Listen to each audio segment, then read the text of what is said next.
Matthew's here with the business news then. They do come in for quite a lot of stick, don't they, the ratings agencies, and one of the biggest ones is expecting a bit of a lawsuit. Yes, we're talking about Standard & Poor's here. Now, they have said that they're expecting a civil lawsuit from the US government. Now, this dates back to 2007 when it's alleged that they overvalued risky mortgage debt. And once the housing bubble burst in the US, the value of those securities plummeted. The resulting turmoil is blamed for kicking off the financial crisis in 2008. Siobhan Silk has more. It's a trial that could test the power of ratings agencies. The US Department of Justice believes Standard & Poor's is partly to blame for the 2008 mortgage crisis that led to the US bank bailout. It's expected to sue the agency for allegedly misleading banks and credit unions.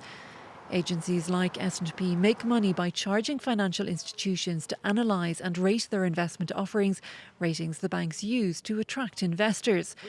The suit is likely to allege that S&P touted for business by giving an overly rosy outlook to mortgage-based securities, an allegation the agency denies. The Department of Justice would be wrong in contending that S&P ratings were motivated by commercial considerations and not issued in good faith. S&P said it wasn't alone in failing to predict the mortgage crisis. It points out that the Securities and Exchange Commission and the US Federal Reserve were among those that missed the signs. The action would be the first by the federal government against a ratings agency, though agencies have already been sued by private investors and individual states. They've previously argued that their ratings are protected under the US Constitution as free speech, an argument that's been successful in court. So Standard & Poor's there. Shares in them affected at all?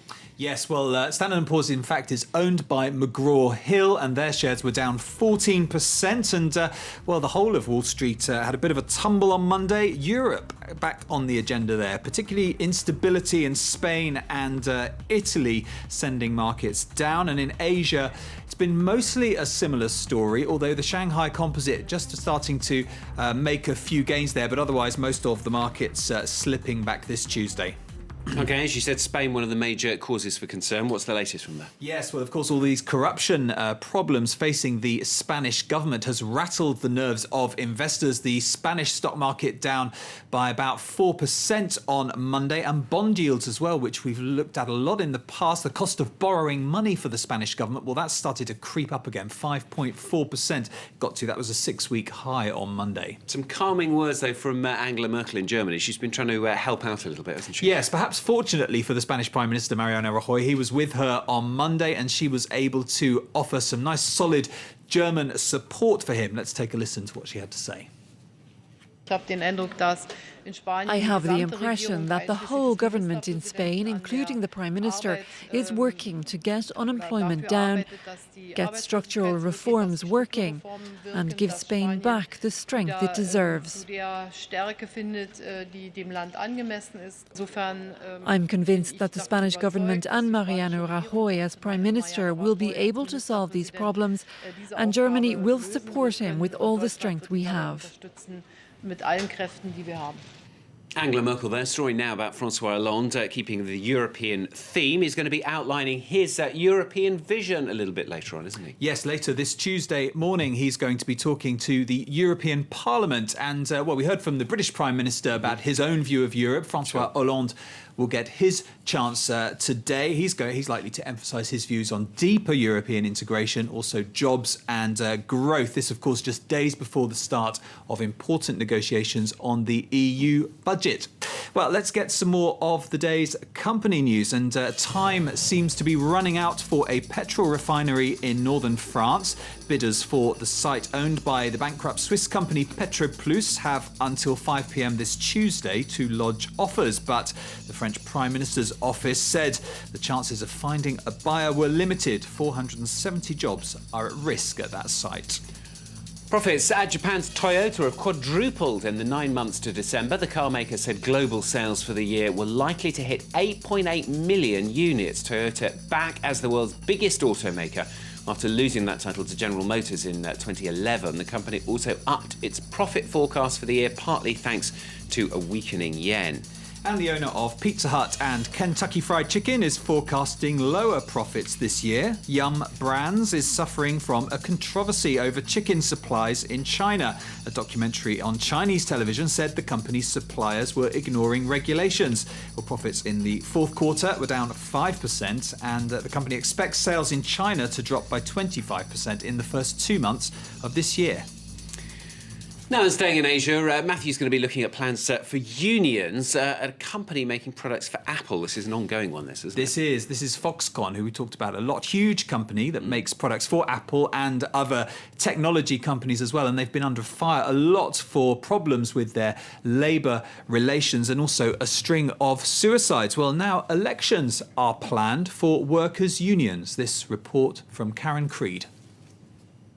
A possible revolution in the Chinese industry. Foxconn, Apple's main manufacturing plant in China, is preparing labour union elections in its factories. This would be the first such move at a large company in China, where labour unions have traditionally been controlled by management and local government. It's a powerful sign of the changes in the workshop of the world demanded by an increasingly restive workforce. A series of controversies have caused them to demand change. In 2009, the world was horrified by a series of suicides at their plants across China, which human rights activists blamed on tough working conditions. And the situation has not improved. There have been constant strikes and revolts over pay and working conditions. In October last year, the latest fiasco involving Foxconn was when it admitted to using children as young as 14 to work in its factories. The latest in the string of scandals led to calls for union elections. Even if there is some progress, it has been in response to the pressure. We see that. So the progress will continue if the pressure persists. However, many say it's unlikely to change very much in the way of wages or working conditions. Foxconn's the country's largest private sector employer with 1.2 million workers. Now, a couple of unusual stories for you. First of all, usually brands, of course, like to get a little bit of celebrity endorsement, but with one well-known figure, companies seem to, rather want to distance themselves. Yes, now we're talking here about the leader of North Korea, Kim Jong-un. And now he has been photographed at a meeting, and next to him, like a lot of people, he had a smartphone. It was a black smartphone. Yeah. Now, a debate has started in the South Korean media over who made this smartphone. And as you say, usually companies are dying to get celebrities to endorse them, but not the case here. Samsung, South Korea's Samsung, of course, has come out saying, no, it's not theirs, nothing to do with them at all. And a government spokesman in South Korea said they'd analysed the photo. They think it's made by Taiwan's HTC, but so far HTC's declined to comment. But it's not the first time. His wife, in fact, was photographed as well last year with a Dior handbag by her side as well. That caused quite a storm in North Korea. I wonder where she got that from. Excellent. And you'll be delighted to know Matthew's been earning his money because there's a link between the last story and the next one. A Dior link. The amount of effort That's he puts in is incredible. Dior, one well-known sacked worker, is fighting back. That's right, because John Galliano, we're talking about, he, of course, was the fashion director, creative director at Dior until 2011, and then he was filmed making anti-Semitic comments at a bar here in Paris. That led to his dismissal from the company. It also led to a fine of €6,000 in a Paris court. Well, he's now challenging that dismissal. His lawyer told a court yesterday that he was suffering from an addiction to prescription drugs and alcohol. That's classified as an illness here in France. They're hoping they can perhaps challenge it. That will be in the courts in October later this year. Excellent stuff. Matthew will come up with some more gems when he's back on air in an hour or so's time with the latest business news. And Lorna's got the latest news after the break.